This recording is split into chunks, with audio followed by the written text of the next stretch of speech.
આપણા પાંચમા ઇમામે મુહમ્મદ બાકિર અલૈહિસ્સલામ પોતાની એક હદીસમાં ફરમાવે છે, ઇન્ના લિલ્લાહિ અઝ્ઝ વ જલ્લા જન્નતન લા યદખુલુહા ઇલ્લા ફલાફા. ખુદાની પાસે, ખુદાના હુઝુરમાં ખુદાએ એક જન્નત રાખી છે. જન્નતને ઘણા દરજા છે ને, ઘણા પ્રકાર છે ને. એક ખાસ જન્નતનો દરજ્જો છે ખુદાની પાસે કે એમાં ફક્ત 3 જાતના લોકો જ દાખલ થશે, બીજા કોઈને એમાં એન્ટ્રી નથી. કયા 3 લોકો? સૌથી પહેલા મૌલા ફરમાવે છે કે રજુલુન હકમ અલા નફસિહી બિલ હક. ઈ માણસ કે જે હકની સાથે ફેસલો કરે, ભલે પોતાના અગેન્સ્ટમાં હોય, પોતાના નુકસાનમાં હોય, પણ હકથી ફેસલો કરે. હું મારાથી જ સવાલ કરું, ક્યારે બન્યું છે આવું? કોઈની સાથે બોલાચાલી થઈ, અણબનાવ થયો, કોઈની સાથે ઝઘડો થયો, કજિયો થયો, અને હું પોતે જ ફેસલો કરું, ભાઈ આની અંદર ભૂલ મારી હતી, આની અંદર હક ઉપર સામેવાળો હતો, ગલતી મારી હતી. ક્યારે એવો ફેસલો કર્યો છે પોતાના ખિલાફ અને હકની સાથે?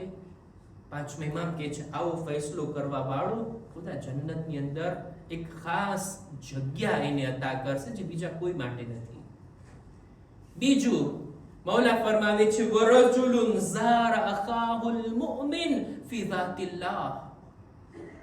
ઈ માણસ કે જે પોતાના મુમિન ભાઈની મુલાકાત કરે, કોઈ પણ ગરજ વગર, ફક્ત ખુદાની ખુશી માટે.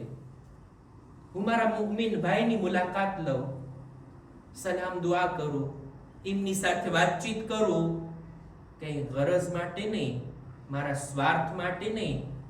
જમાનો તો એવો આવી ગયો છે, કોઈને સલામ પણ કરીએ ને એટલે દિલમાં એને સવાલ થાય કે કામ હશે મારાથી, મને સલામ કર્યા છે, આજે મને ફોન કર્યા, આજે મને મેસેજ કર્યા. ભાઈ તમારી ખબર પૂછવા માટે, તમારા હાલચાલ પૂછવા માટે, કે તમારી તબિયત કેમ છે, કેમ છો, ક્યાં છો, મજામાં છો, કે તકલીફ નથી ને, અમારા લાયક કઈ કામકાજ હોય તો કહેજો, આ કહેવા માટે.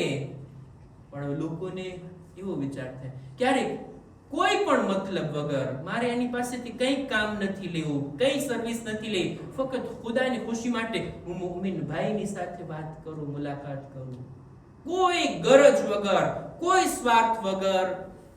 આ રીતનો કોઈનો ઈરાદો હોય અને આ રીતના કોઈની મુલાકાત કરતો હોય ને, જન્નતમાં ખુદા એને અલગ દરજ્જો આપશે. અને ત્રીજું વરજુલુન આફર અખાહુલ મુમિન ફી ઝાતિલ્લાહ.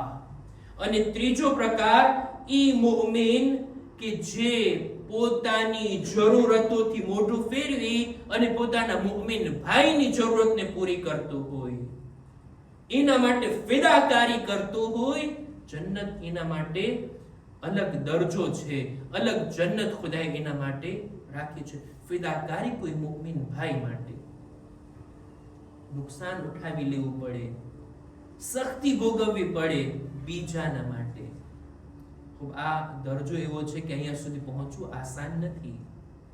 અહેલે બાયતના રસ્તા પર ચાલવું પડે જ્યારે આ રીતના ફિદાકારી કોઈ કરી શકે.